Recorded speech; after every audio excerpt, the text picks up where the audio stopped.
What's up, leader? Welcome to your MindShift question to help you lead better by thinking better. This week's question is, how can I show more compassion right now? It's like every time the topic of self-compassion comes up, high performers and leaders want to run in the opposite direction. Don't do it. Stay present, because we have to learn how to honor our hurt. We have to learn how to honor our suck. We have to learn how to honor the darkness if we want to revel in our light. The first step to showing yourself compassion is to become aware when you're not showing yourself compassion. This may mean you have to take the time to journal or to speak to a friend to recognize your patterns. When do you tend to start caving in on yourself? When do you tend to start speaking to yourself in a way or thinking about yourself in a way that is not compassionate? Recognize the pattern, recognize the events that trigger you into that state of being, and from there we can move on to the second step. Now that you've taken the time to recognize that you're not being so self-compassionate, let's add a thought experiment. Ask yourself, who else knows this pain? Or ask yourself, am I the only one who has ever faced this type of challenge? Undoubtedly, the answer to both those questions is absolutely not. You are not alone. And doing this type of thought experiment is called common humanity. It is the antidote to those isolating, suffering thoughts that we tend to have in challenging situations.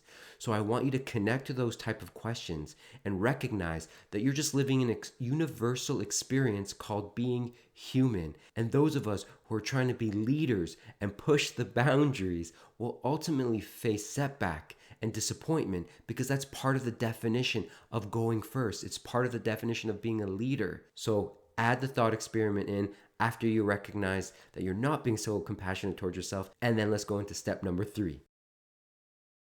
All right, step 3. This is where it all comes together.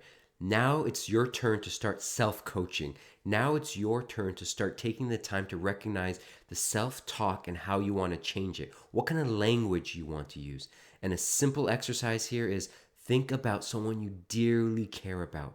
Think about somebody that you would never want to speak to in a harsh or demeaning way. And ask yourself, how would I speak to them going through a similar experience? Change your languaging to start reflecting that within yourself. When you take this third step, you're really starting to learn the fundamental tool of speaking to yourself, of self-coaching yourself, of guiding yourself in a way that builds compassion as you move towards your goals. This doesn't mean sit back and say, there, teddy bear. This is about, how do I hold space for what hurts and build myself back up so I have the resilience and the determination to go towards the things that matter to me. Again, as a leader, you're going to have setbacks, but how you rise back up and go after the challenge is what matters most. And the way you speak to yourself after you've recognized that you're not being compassionate is a fundamental tool to go in that direction. So step 1, become aware that you're not being so self-compassionate. Step 2, common humanity. Who else knows this type of pain or setback or suffering?